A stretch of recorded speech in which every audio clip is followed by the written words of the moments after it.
আসসালামু আলাইকুম আমিগোস। জাবেদ ভারতের 7 বোনের সুন্দর সুন্দর ঝর্ণা দেখা দেশে ফেরার পর চিন্তা করলাম দেখা করা দরকার, কেমন কি এক্সপিরিয়েন্স হইল ওর। উৎসবরেও জানায়া সোজা চলে গেলাম কুদুসে।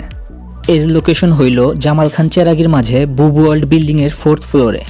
স্টুডেন্টদের লাইগা বাজেট ফ্রেন্ডলি স্ন্যাক্স আইটেমে কুদুসের সুনাম বেশ ভালোই।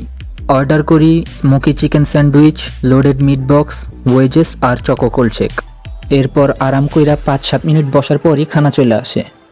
দুপুরে যদিও ভাত খাইয়াই বাইর হইছিলাম, তাও কেমনে জানি খানা আসার সাথে সাথেই দেখি ক্ষুধা জায়গা উঠছে। মিট বক্স মুখে দিতেই কি আর কমু, পুরাই আমি। আর স্যান্ডউইচে স্মোকি ফ্লেভারও ভালোই টের পাওয়া যাইতেছিল। খানার সময় আবার আমার মাথা মুথা ঠিক থাকে না। যাই হোক, আমারে দেখতে কেমন লাগতেছে জানায়েন। আর ওয়েজেস মুখে দিতে ও মা, এ কি এত জাল কোন হান্তি খাইলো। কিন্তু জাবেদ দাদা দেখি শেক খায়া আরামে চিল করতেছে। ওদিকে উৎসবরে যে ভিডিওতে রাখতে হবে সেই খবরই নাই। যাই হোক, অনেকদিন পর 3 জন ভালো সময় কাটাইলাম। ভালো থাকেন সবাই।